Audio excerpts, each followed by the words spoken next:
Um homem nasceu em uma fronteira em guerra em pleno Brasil dos anos 1780. Ele cresceu aprendendo a defender a sua terra, lutou pela coroa portuguesa e depois se voltou contra o próprio império. E então ele liderou uma revolução que durou 10 anos, foi preso, fugiu e voltou para os campos de batalha. Talvez você já tenha sacado de quem eu tô falando, mas se não, sim, eu estou falando de Bento Gonçalves, do Rio Grande do Sul. Nesse episódio, então, eu vou te contar absolutamente tudo sobre ele. Vou falar sobre a sua história, sobre a Revolução Farroupilha e vou te contar todo o contexto histórico que você precisa saber para entender onde esse personagem entra na história brasileira. E no final, é lógico, eu vou te contar o que visitar no Rio Grande do Sul para se aprofundar nessa história. E esse daqui, gente, foi pedido de ouvinte. A ouvinte da vez foi a Raquel Guzmão, que é uma ouvinte, assim, de longuíssima data do podcast. Inclusive, acho que ela foi até uma das primeiras a começar a ouvir e comentar, viu? E agora, finalmente, a Raquel vai ter um episódio para chamar de seu.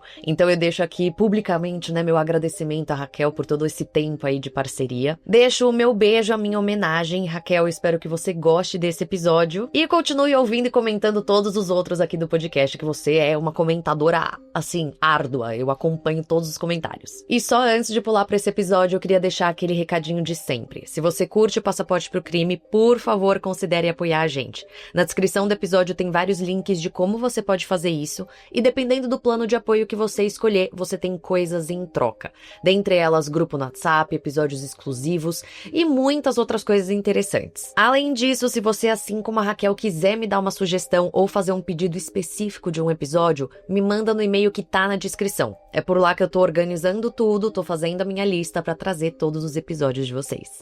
Eu sou a Andressa Esfer e esse é o Passaporte pro Crime, um podcast que vai te trazer histórias de crimes, suspense e aquelas histórias meio macabras de várias partes do mundo.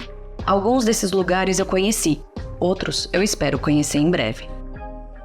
Bento Gonçalves da Silva nasceu em 23 de setembro de 1788, na região de Triunfo, no atual Rio Grande do Sul. Ele era o 10º filho do português Joaquim Gonçalves da Silva, que era um criador de gado, e de Perpétua Meireles, que não se sabe muito sobre. E no período em que o Bento nasceu, o Rio Grande do Sul era uma região, assim, bastante movimentada, para se dizer o mínimo. Aliás, naquela época, Rio Grande do Sul nem se chamava Rio Grande do Sul, tá? E sim, Capitania de São Pedro do Rio Grande. Mas sim, era uma região bastante instável. Te dando um pouquinho mais de detalhes, o Brasil nessa época era uma colônia portuguesa, né? E a Capitania de São Pedro do Rio Grande era um dos locais mais estratégicos para a coroa.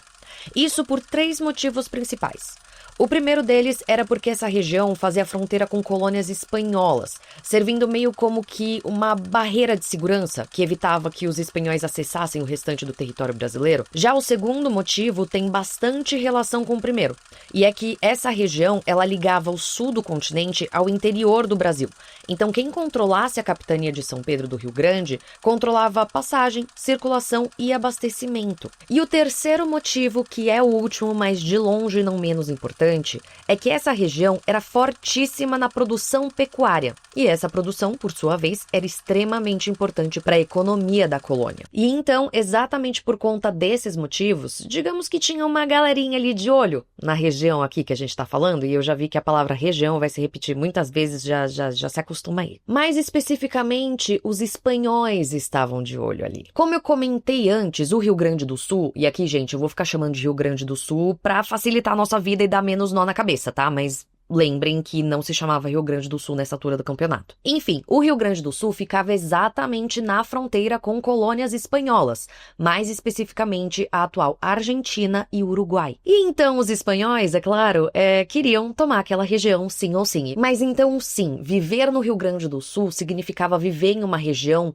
extremamente tensa, em que se acreditava que uma invasão poderia acontecer a cada instante. E bom, se a Espanha estava se preparando para atacar o Rio Grande do Sul, o que é o lógico que se espera que o Rio Grande do Sul fique se preparando para fazer? Isso mesmo, se defender. Então as vilas e as estâncias de gado, as fazendas de gado, elas não eram simplesmente fazendas bonitinhas lá que tinham uns boizinhos andando para lá e para cá e tal e só. Elas serviam de pontos de defesa, bases de suprimento e pontos de recrutamento de homens. E os homens que ali viviam também estavam constantemente prontos para a guerra. Todo homem adulto dessa região nessa época sabia lutar. Alguns eram soldados formais, outros eram milicianos, e os que eram só civis, entre 1 milhão de aspas aqui, eram civis armados que poderiam ser convocados para a guerra a qualquer momento. E sim, gente, rolavam guerras exatamente entre colônias pela dominação da região. Mas quando não rolavam essas guerras oficiais, vamos dizer, rolavam outros conflitos armados internos. Sim, meu povo, é coisa demais, mas como se não bastasse toda a briga com os inimigos de fora, rolavam também brigas entre inimigos internos. Então era comum fazendeiros terem as suas terras invadidas, terem o gado roubado e rolarem várias tretas por território aqui e ali. E só para me aprofundar um pouquinho mais nessas brigas internas, né, entre os brasileiros do sul propriamente dito, sim, elas rolavam por território, mas elas também rolavam por prestígio e poder político. Basicamente, quem conseguisse mais aliados e fosse mais violento, botasse mais medo, era quem dominava a região. E aqui entra um ponto bem importante para esse episódio, que é a ação do Estado nisso tudo. Porque quando rolavam essas tretas internas, né, entre fazendeiros do sul do país, que não eram as brigas oficiais, as guerras oficiais, quem que vocês acham que resolvia a situação? Que resolvia a parada, que mediava, né, tudo o que estava acontecendo? A coroa portuguesa? Gente, não, que nada. Assim, eram os próprios fazendeiros que se resolviam. Basicamente, aqui usando uma metáfora, assim, as estâncias, elas funcionavam como feudos armados, em que tinham como autoridade máxima ali os estancieiros. Eles que eram responsáveis por julgar, por defender, por acusar, por punir e, se preciso fosse, por matar. O Estado, meu povo, ele chegava bem tarde, isso quando ele chegava. E assim, ele chegava mais para legitimar o que já tinha sido resolvido na bala. Isso tudo fazia com que esses estancieiros do sul, eles não tivessem tanta ligação assim com Lisboa ou com o Rio de Janeiro, né, que era a capital do Brasil na época. Era mais eles por eles, quer dizer, eles que se resolviam entre si e eles que se defendiam contra os espanhóis também. E bom, é nesse contexto bem tranquilo, bem calminho, assim, que Bento Gonçalves nasce e cresce. Ele vê, então, fazendeiros como seu pai se preparando ali para se defender diariamente. Mas não só isso. Ele entende que guerra é algo comum, é normal, que armas fazem parte do dia a dia, e que o Estado ele é bem distante e que a violência serve também como instrumento político. Afinal de contas, né, gente, é pela violência, pela força que você consegue manter o seu território, e ele é o seu bem mais precioso. E uma coisa bem importante aqui, tá, gente? O Bento, ele não cresce sendo um observador disso tudo. Ele cresce já sendo preparado para fazer parte desse cenário. Então, desde jovem, Bento Gonçalves é ensinado a lógica da estância. Ele aprende a lidar com gado, com a terra e principalmente com homens armados. Assim, eu preciso te contar que não existe uma documentação, um registro oficial que fale da infância de Bento Gonçalves. Então, tudo isso que eu tô te contando agora é uma suposição. O que mais se acredita é isso que eu te contei, quer dizer que ele desde cedo recebeu uma educação bastante rígida, voltada para a lógica da estância, com manejo de armas e tudo mais. Mas, entretanto, todavia, porém, eu preciso te trazer que eu encontrei uma outra versão que fala que, na verdade, a família dele não queria que ele fosse para essa vida. Queria que, na verdade, ele seguisse a carreira eclesiástica. E que ele, Bento, desde novinho, demonstrou um interesse ali pela parada mais militar e tal, e que ele quis seguir por este rumo. Assim, seja como for, qual versão tá certa ou não, fato é que a sua vida, ela passou a ser registrada conforme ele foi crescendo. E aí o que se sabe é que realmente ele demonstrou desde jovem muito talento para a vida militar e que ele seguiu por este caminho. E nisso, então, né, como ele já estava mais velho, ele passou a servir a coroa portuguesa, lutando ali ao lado da coroa, né, em nome da coroa, contra os espanhóis no sul do país. Dois exemplos desses conflitos que o Bento participou foram as guerrilhas da campanha da Banda Oriental, entre 1811 e 1812, e a guerra contra Artigas, entre 1816 e 1821. Esses dois conflitos, eles estão meio relacionados, e eles envolvem a independência da Banda Oriental, o atual Uruguai. Basicamente, tinha um cara aí, chamado José Gervásio Artigas, e ele estava liderando a galera nessa região para conseguir a independência do atual Uruguai. E nisso, digamos que os portugueses, eles não ficaram muito felizes, porque eles viram a parada que estava acontecendo ali no país vizinho, e eles estavam com medo que esse clima pudesse cruzar a fronteira. Então, num primeiro momento, começaram as guerrilhas para conter essa galera. Tudo isso em nome da coroa portuguesa. Depois veio a guerra contra Artigas, que assim, deu o próximo passo, com Portugal de fato invadindo a banda oriental e querendo destruir o poder desse cara aí, do Artigas. E digamos que eles realmente conseguiram. Em 1821, a região do Uruguai foi anexada oficialmente por Portugal e nomeada de Cisplatina. Como eu comentei, o Bento Gonçalves ele teve presente nesses dois conflitos e ele se mostrou um baita de um soldado, passando a ser conhecido na região e também pela coroa portuguesa. E aí, gente, seguindo a linha cronológica das coisas, depois desse conflito aí de 1821, acontece uma coisinha assim pequena bobinha, nada demais em 1822. Caso você não tenha notado a ironia, meu queridíssimo, minha queridíssima ouvinte, no caso eu estou falando da independência do Brasil em 1822, né? Mas eu acho que você sabia dessa informação. Assim, gente, aqui eu não vou entrar em detalhes sobre como foi esse acontecimento e tudo mais, porque senão o episódio ele ia ficar longo e a gente meio que perderia o fio da meada. Mas o que eu preciso que você saiba é que esse evento, a independência do Brasil, não passou batido pelo Rio Grande do Sul. Sim, a província, tal qual as outras províncias do Brasil, deixou de responder a Lisboa e passou a responder ao Rio de Janeiro. Mas mais do que isso, para o Rio Grande do Sul, digamos que essa mudança, ela foi mais política do que prática. Isso porque o poder, ele continuou sendo centralizado, só que agora estava centralizado na mão do imperador,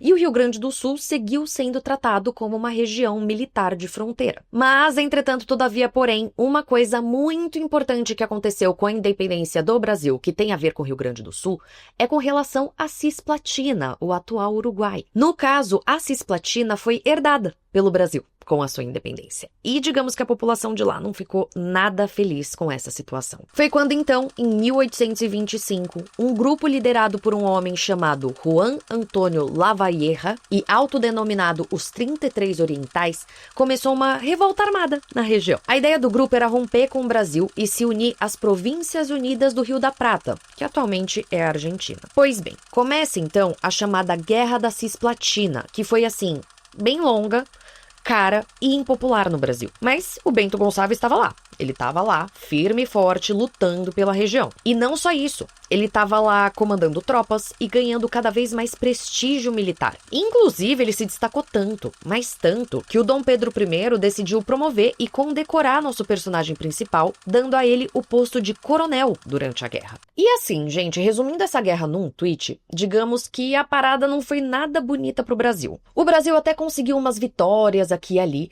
só que assim, não conseguiu dominar territórios definitivamente. E nisso muito tempo foi se passando, as tropas foram ficando cada vez mais, abaladas, desmotivadas e tudo mais, a parada foi ficando cada vez mais cara. Enfim, aquela coisa que a gente sabe que guerras fazem, né? Eventualmente, em 1828, a Inglaterra decide se meter. Ela olha pra cara dos dois, vulgo Argentina e Brasil, e ela fala, chega vocês dois de ficarem brigando, vamos ter um acordo aqui no meio. E aí ela media exatamente esse acordo entre os dois países, que decidem, então, que a Cisplatina vai ser um país independente. No caso, o Uruguai. E o Brasil sai, então, dessa guerra derrotado, endividado, e, digamos que muito pé da vida com Dom Pedro I. Assim, o país todo tava pistola com Dom Pedro I, tá? Mas no sul, a parada ela era mais profunda.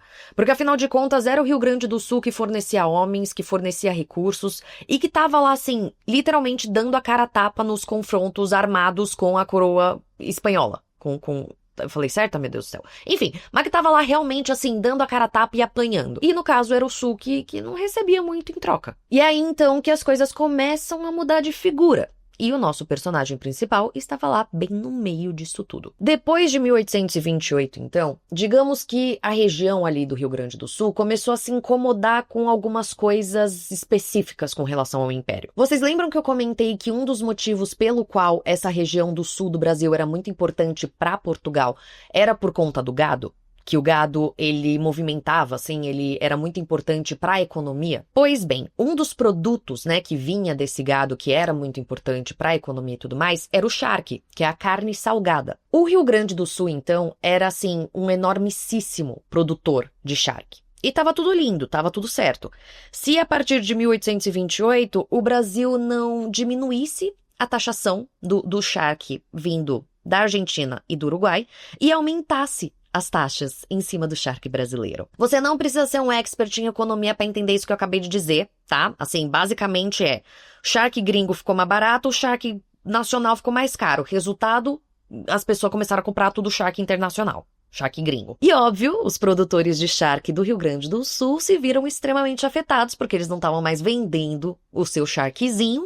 Eu tô falando charque, eu tô pensando no baby shark. Enfim, gente, devaneios da minha cabeça. Mas o ponto os produtores do Rio Grande do Sul se viram muito afetados com essa movimentação aí e ficaram pé da vidas, porque eles estavam, diretamente se ferrando. Um outro ponto que também, tava irritando demais a galera do Rio Grande do Sul é que, como eu comentei, também, eu adoro que eu vou repescando as coisas que eu comentei.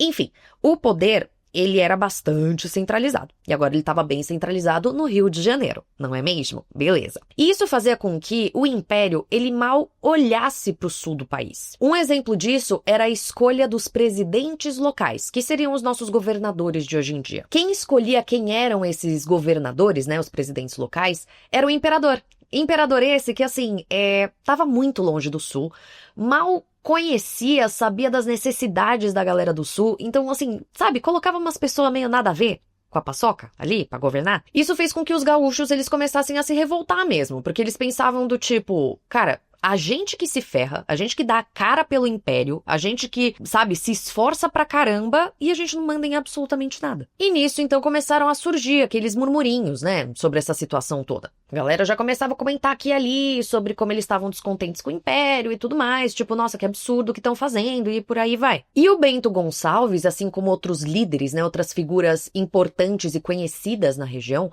começaram a bater de frente exatamente com tudo isso que eu comentei. Então começaram a defender uma taxação menor do charque do Rio Grande do Sul, começaram a defender que a região ela precisava ter mais autonomia, que eles que precisavam escolher quem ia ser o presidente local e por aí vai. E essas conversas acabam virando encontros entre pessoas que pensam, dessa forma.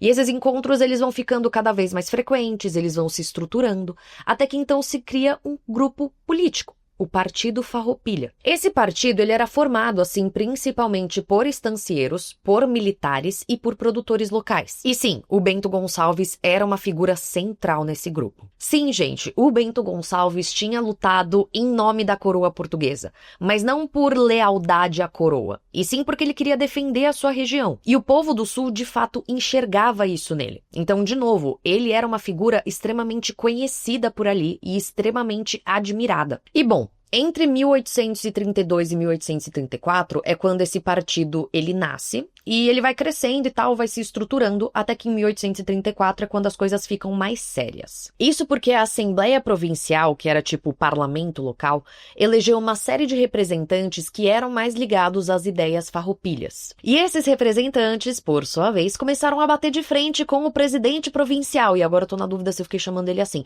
mas que era o governador lá escolhido pelo Império. Nessa época que a gente tá falando aqui, gente, esse presidente era um cara chamado Antônio Rodrigues Fernandes Braga. E bom, ele era firme e forte em defender os interesses do Império.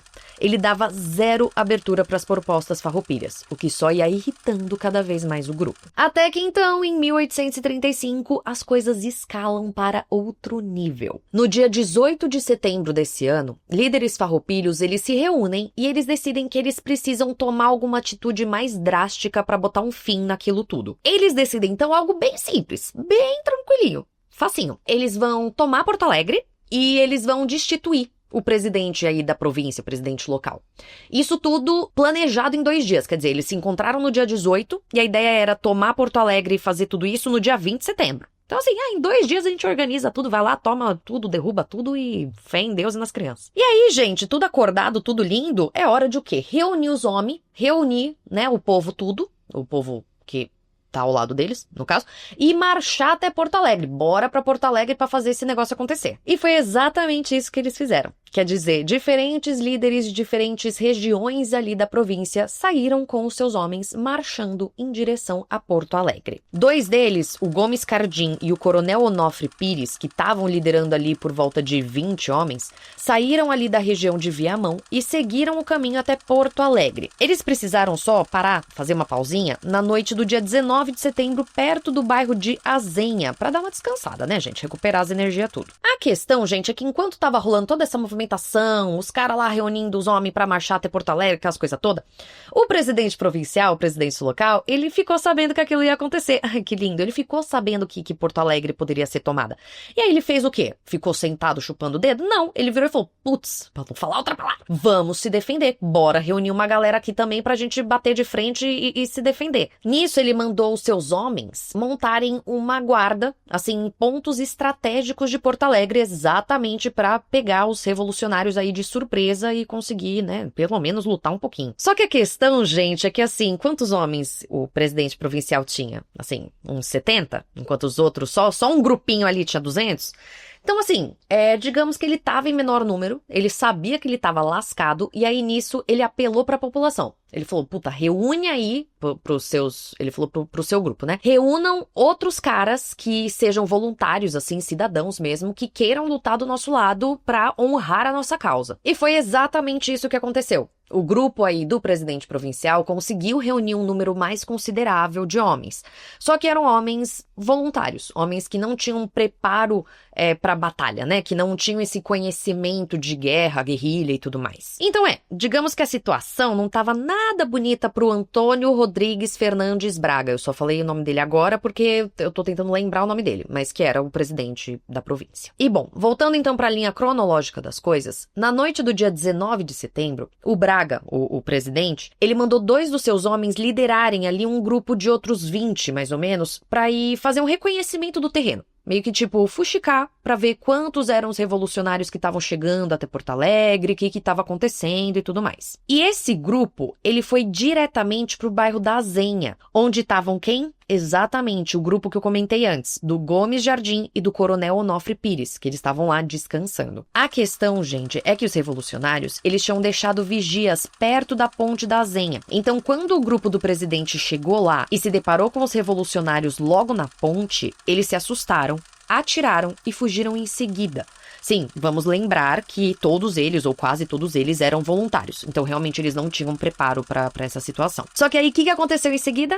Pois bem, os revolucionários, que estavam com, 7 homens, perseguiram o grupo que fugia, matando um deles e ferindo outros 4. E na manhã seguinte, no dia 20 de setembro, os revolucionários encontraram o caminho livre para entrar em Porto Alegre. Aqui eu também preciso te contar uma curiosidade curiosa, mas que parte dos voluntários que até então estavam lutando ao lado do presidente aderiram à causa Farroupilha, tá? Então, assim, realmente rolou uma mudança de lados e umas portas abertas. Mas bom, digamos que o presidente, ele entendeu que o dele estava na reta nessa altura do campeonato. E nisso ele fugiu primeiro pro arsenal de guerra, se escondendo ali.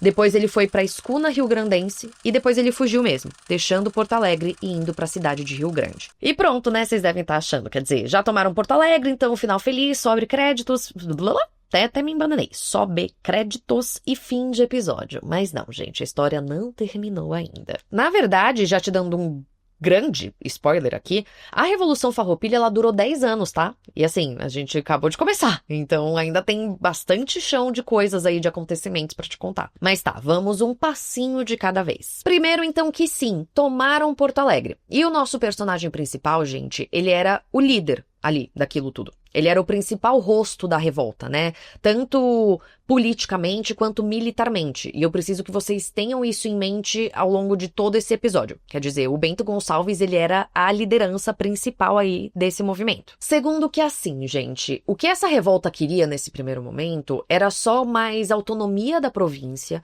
rever essa parada da taxa do charque, né? E ter também presidentes locais que eles fossem mais alinhados com os interesses do Sul. Eles não queriam ter independência da região. Quer dizer, eles não queriam cortar relações com o império e ser um país autônomo.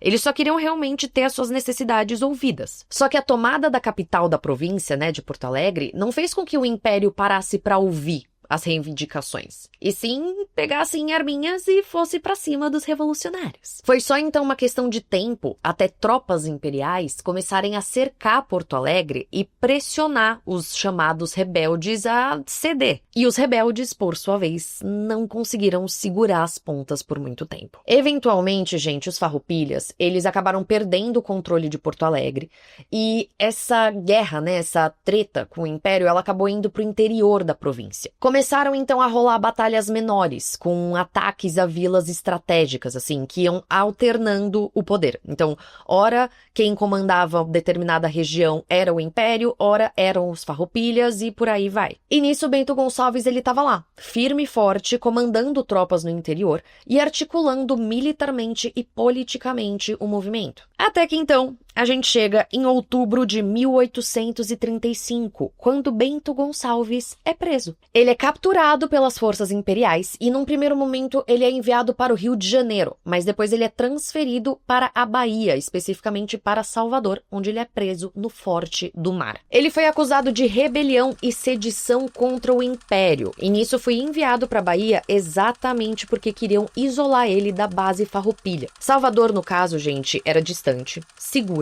e tinha fortes militares. Então era o local perfeito para presos políticos perigosos ideologicamente, mas que não eram violentos. E bom, com o Bento preso, vocês devem pensar do tipo, nossa, já era, né? A revolução ali perdeu o seu rumo, porque afinal de contas não tinha o líder ali principal para guiar toda a galera. Mas não. Muito pelo contrário. A prisão de Bento só colocou mais lenha na fogueira. No dia 10 de setembro de 1836, então, acontece a Batalha do Seival, que os Farroupilhas eles vencem, e eles vencem assim, bonito. Essa vitória ela virou totalmente o jogo, porque elevou os ânimos dos revolucionários.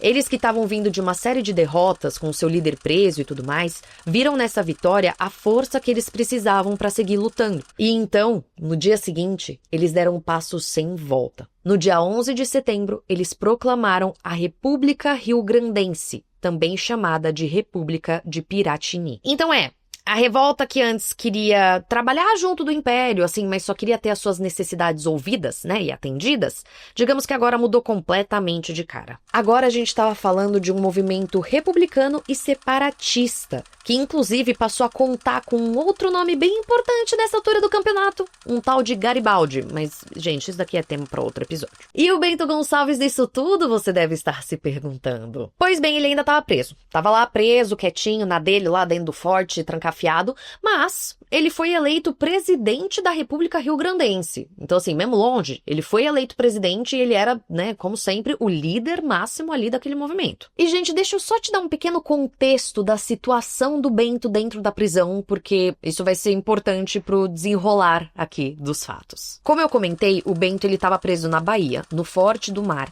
que era um forte completamente isolado na Baía de Todos os Santos. Na verdade, ainda é um forte, né? Enfim. Esse forte, ele era e é cercado de água por todos os lados. Então, assim, para você acessar este local, você só pode chegar com um barquinho. E como eu comentei também, esse forte ele era usado para prisioneiros considerados muito perigosos, só que só politicamente falando. Então, beleza, o Bento ele se encaixava nisso. Ele era um preso político, né? Ele não era uma pessoa violenta. Ele era assim, perigoso ideologicamente falando.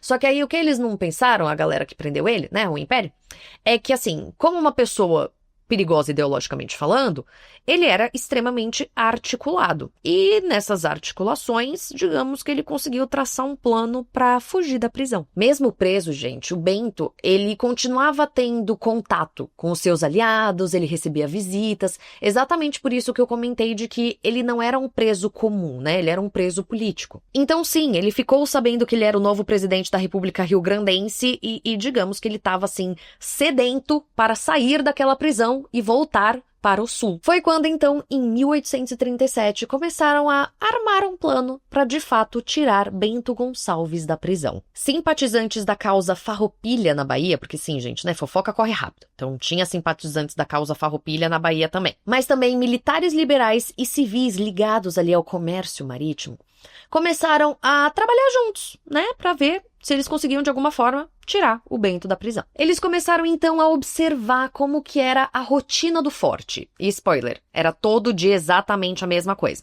Então, eles começaram a observar a movimentação, começaram a perceber que a segurança em cima ali, né, perto da cela do Bento Gonçalves, ela não era muito forte, porque realmente, né, ele não era um prisioneiro perigoso, né? Então, tipo, não tinha 50 guardas em cima dele, era um carinha só aqui ou ali. E eles também ficaram observando as indas e vindas dos barcos barcos que iam até o forte, né? E como que funcionavam essas rotas. Até que então, provavelmente na noite ali do dia 10 para 11 de junho de 1837, e provavelmente porque realmente não se sabe a data exata em que isso aconteceu, o Bento, ele sai da sua cela. Ai, gente, tem que dar risada. Ele sai da sua cela, ele caminha ali pelo forte como se nada, ele entra numa pequena embarcação que tava lá paradinha esperando por ele, e ele foge da prisão. Sim, gente, parece muito simples, né? O jeito que eu contei, do tipo, o cara simplesmente foi lá, levantou uma noite, bela noite, abriu a portinha da sua cela, saiu, foi até a saída do forte ali, entrou num barquinho e fugiu. Mas realmente é assim que contam a história, tá? E, de fato, tudo leva a crer que foi fácil, assim, vamos dizer, por conta disso que eu já falei 1 milhão de vezes, que ele não era considerado um preso violento e que precisava, assim, né, perigoso, que precisava de 20 mil homens em cima. Então, realmente se acredita que ninguém ficava ali muito de olho nele, e ele conseguiu fugir, assim, totalmente de maneira fácil. E, nossa, me embananei muito nesse final, mas é porque, assim, eu tava imaginando uma cena hollywoodiana, né? Assim, nossa, ele fugiu da prisão, tiro, e correria, e caos, e destruição, e alarmes, e não, ele só levantou, saiu da sua cela, foi até o barco, entrou no barco e foi embora mesmo. E pior é que fica um pouquinho pior, porque assim, os guardas, eles só foram perceber que o Bento tinha fugido horas e horas depois que ele já tinha fugido. Então assim, quando ele já estava realmente muito longe dali, e obviamente não conseguiram pegar ele de volta. A questão só, gente, é que, né, vamos lá, geografia básica aqui, né, digamos que o Bento, ele fugiu do forte na Bahia. Ele fugiu pro continente, ali, na Bahia. E ele precisava chegar no sul. Isso numa época que não tinha avião, não tinha, né, as coisas tudo, não tinha um carrinho pra ele pegar, não tinha um busão pra ele pegar, entendeu? Então assim, porque afinal a gente tava em 1800 bolinha. Então assim, digamos que ele demorou meses pra conseguir voltar pro Rio Grande do Sul. Num primeiro momento, ele ficou escondido na Bahia, exatamente esperando, né, a poeira baixar e darem uma acalmada nas buscas por ele. Depois ele seguiu viagem, ora por terra, ora por mar, passando por províncias do Império e assim, correndo o maior risco de ser pego, né, e levado de volta pra prisão. Ele evitava passar por cidades grandes exatamente para não ser reconhecido, não ser capturado e tudo mais, mas mesmo assim o risco era bem grande. Mas aí, gente, entra um outro ponto crucial também para este episódio, que é aquele ponto de que o Bento, ele era um líder querido dentre os liberais. Mas não só isso. Essa revolta que estava acontecendo no Rio Grande do Sul, ela não era exclusiva do Rio Grande do Sul, vamos dizer assim. Nessa década de 1830, digamos que outras províncias, né, outros estados, também ficaram revoltados com o Império e também passaram a se revoltar. Foi o caso da cabanagem, da sabinada e da balaiada, por exemplo. Em outras palavras aqui, gente, o Império, ele estava cheio de rachaduras nessa época. E nisso, Bento, ele conseguiu encontrar apoiadores que deram uma forcinha para ele aqui e ali, ajudaram ele a se esconder e tudo mais. Então, sim, o Bento, ele contou com apoiadores, né, com pessoas que simpatizavam com a sua causa. E nisso, eventualmente, ele conseguiu chegar no Rio Grande do Sul de novo. O Bento, ele levou meses, né, para chegar no Rio Grande do Sul. Meses esses que o pau, ele seguia atorando lá na região, que as batalhas, elas seguiam acontecendo entre os revolucionários e as tropas imperiais. E quando o Bento, ele chega ao Rio Grande do Sul, é meio que um boost, assim, de energia na galera. Afinal de contas, gente, era o símbolo máximo da revolução reaparecendo depois de escapar do Império. Só que a questão é que, né, um bom tempo se passou e digamos que a revolta, ela já estava bastante desgastada. A gente tem que lembrar aqui que nessa altura do campeonato foram meses, né, que o Bento Gonçalves estava tentando voltar para o Rio Grande do Sul, mas a revolução já estava durando 2 anos. 2 anos que muito sangue foi derramado, muito dinheiro foi gasto e muita energia foi gasta também. E não só isso, mas nesse meio tempo, a República Rio-Grandense, ela também não teve o reconhecimento internacional necessário, ela não conseguiu arrecadar impostos como ela deveria, e ela não conseguia se manter estável em uma única região, uma única cidade, porque, né, essa cidade logo era tomada pelo Império de novo, enfim, tudo aquilo que eu já comentei. Só que como se não bastasse tudo isso que eu estou te contando, esses 2 anos, eles também acabaram causando alguns rachas internos no movimento. Nessa altura do campeonato existiam 2 grupos principais de farroupilhas.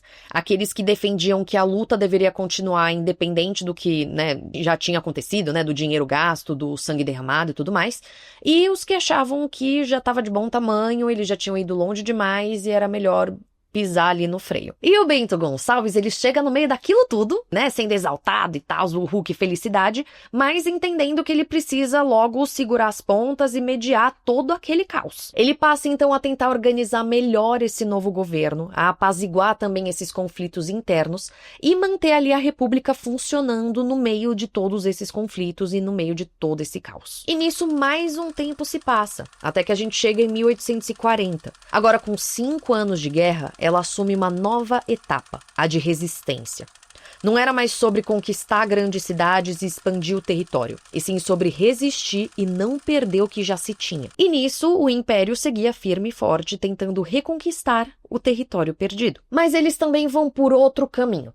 Eles entendem que bater de frente, brigar, assim, ir pra batalha mesmo, não era mais tão interessante. Eles percebem que, de repente, uma estratégia melhor é cercar essas cidades, esses territórios dos farroupilhas. Eles passam então a enfraquecer a região economicamente, isolando as rotas de abastecimento. E é exatamente nessa altura do campeonato que o Bento Gonçalves ele entende que a vitória militar não vai acontecer e que é preciso tomar um novo rumo, né, adotar uma nova estratégia. Ele fica mais 2 anos à frente ali da República Rio-Grandense, tentando articular essa vitória por meios estratégicos, mas sem muito sucesso. Até que então, em 1842, ele deixa o poder exatamente por entender que era preciso novos ares, né, novos líderes com uma mentalidade diferente, com novas ideias, novas propostas, e ele decide então exatamente dar espaço para essa nova liderança. Claro, ele ainda segue atuando na política, dando conselhos, né, consultorias aqui e ali, sua opinião aqui e ali, mas ele realmente se afasta, assim, da liderança direta. E do lado do Império, gente, uma nova figura surge também nessa época.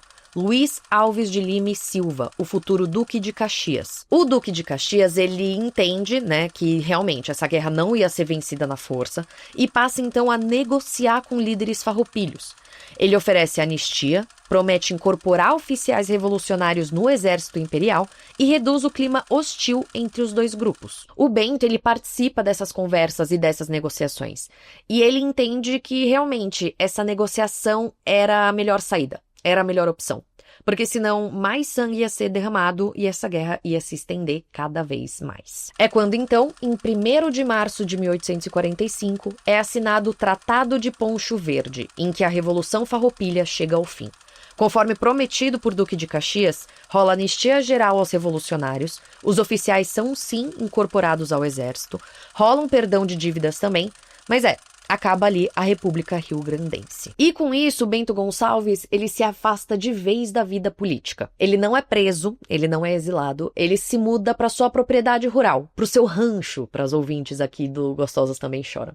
E lá ele vive o restante da sua vida. Ele morre então em 1847 de causas naturais no seu rancho, em Pedras Brancas, na região de Guaíba. Ele tinha só 58 anos quando ele morreu. E o que causou a morte dele é tema de debate. Quer dizer, há quem diga que foi exatamente por ele ter lutado muito ao longo da sua vida, enfim, tem várias suposições do que pode ter causado a sua morte precoce, mas fato é que ele morreu de causas naturais. Sim, gente, eu sei que esse não é um final super, hiper, mega, ultra true crime com assassinato ou que seja, tal qual a gente teve em outros episódios aqui, mas eu achei um episódio extremamente interessante pela figura que eu trouxe, né? Quer dizer, Revolução Farroupilha, Bento Gonçalves, eu acho que é uma história de peso. E assim, o cara fugiu da prisão. Tudo bem que foi uma fuga meio xoxo-capenga, mas assim, ele fugiu da prisão. A gente pode colocar o true crime aí no meio. Eu achei, cara, eu fiquei, sério, na hora que eu tava estudando, que eu falei, nossa, ele fugiu da prisão, que legal, vai dar pra super construir isso no episódio, uma baita de uma narrativa e tal.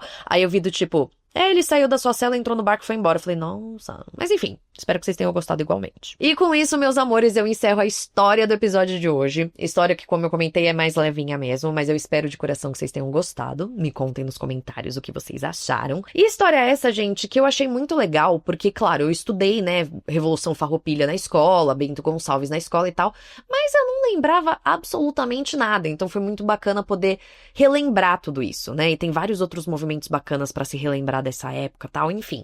Eu fiquei bem interessada, eu adoro estudar história, né, principalmente do Brasil, então assim, meu olhinho brilhou. Mas tá, bora falar de dicas de viagem aqui nesse podcast. E aqui, gente, eu vou falar do Rio Grande do Sul, mas eu não vou falar só de Porto Alegre, tá? Porque realmente eu encontrei coisas bacanas em diferentes lugares. O primeiro lugar que eu quero recomendar aqui é o Museu Histórico Farroupilha, que fica na cidade de Piratini, no interior do Rio Grande do Sul. Sim, como eu comentei, não é em Porto Alegre, mas essa cidade, gente, foi a primeira capital da República Rio-Grandense, então ela é muito importante. E esse é o principal museu específico sobre a Revolução Farroupilha. E esse museu, amores, vai realmente te contar toda a história da Revolução, com um baita acervo de objetos, documentos e afins.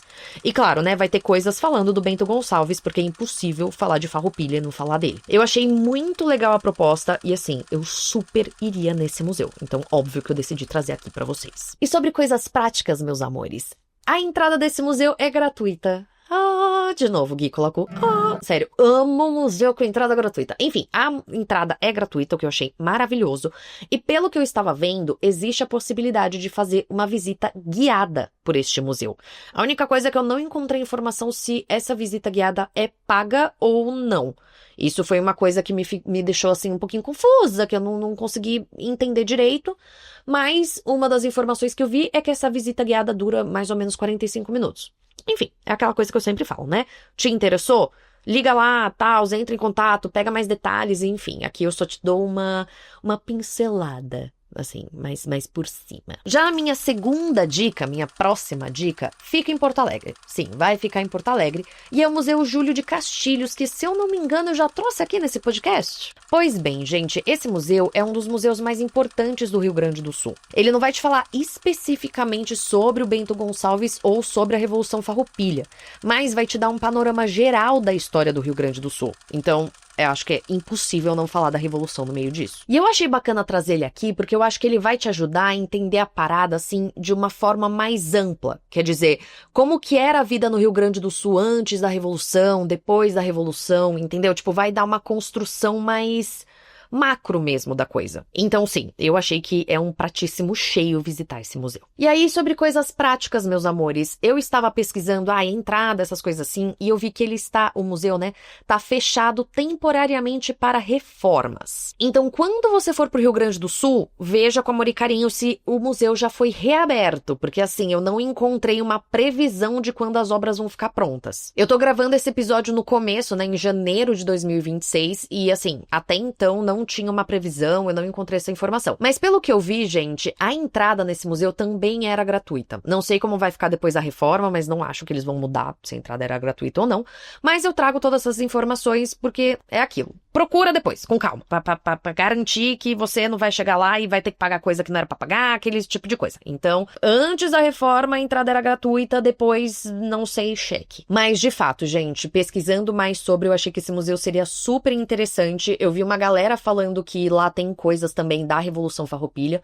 Então, por mais que não seja um museu específico, eu acho que ainda vai ser um prato, assim, bem cheio, ainda pode ser uma experiência bem legal. E, por fim, mas não menos importante, sim, gente, eu vou falar sobre a cidade de Bento Gonçalves na Serra Gaúcha, porque afinal de contas, né, falar de Bento Gonçalves e não lembrar da cidade é meio impossível. Essa cidade, ela fica um pouquinho afastada de Porto Alegre, mas ela é super conhecida e super turística, principalmente por conta do vinho. Isso porque, gente, imigrantes italianos começaram a chegar nessa região de Bento Gonçalves lá por 1875 e começaram a cultivar uvas ali. Então, Bento Gonçalves, com o passar do tempo, virou a capital nacional do vinho. Enfim, se eu não me engano, acho que meus pais já foram pra lá e elogiaram super, porque eu lembro desse nome sendo mencionado várias vezes, assim, em almoços de família e tudo mais, e meus pais amam vinho.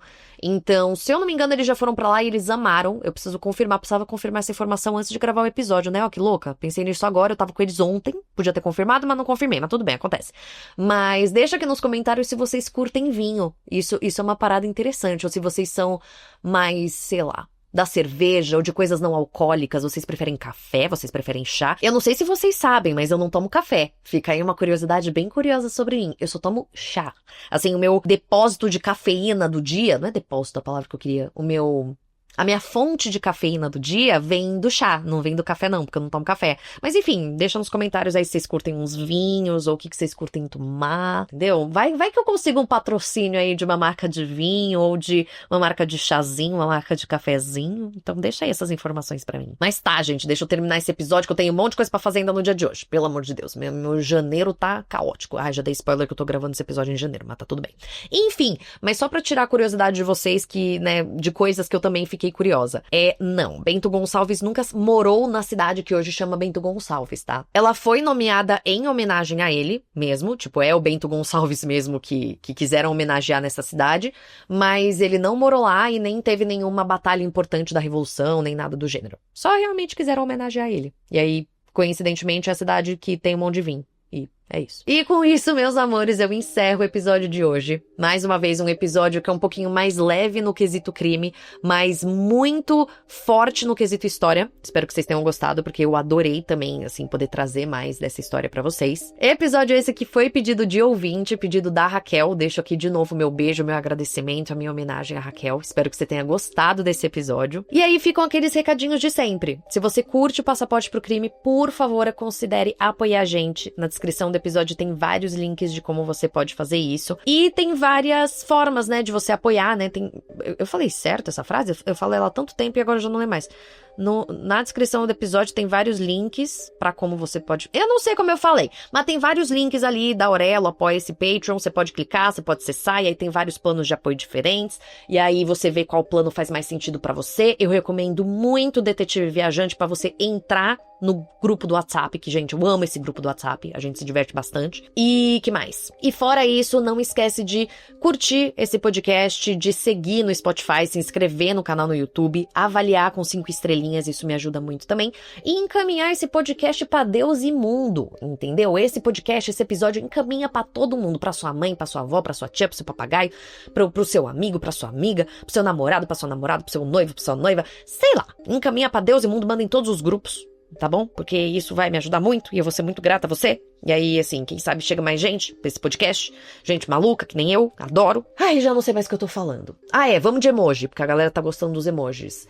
Pra esse episódio, Bento Gonçalves, o pior que eu falei de vinho, agora eu tô com taça de vinho na cabeça. Qual vai ser o emoji? Taça de vinho mesmo? Tinha que ser outro. Vai ser a taça de vinho, porque senão se fosse a bandeira ali, tipo, coisas...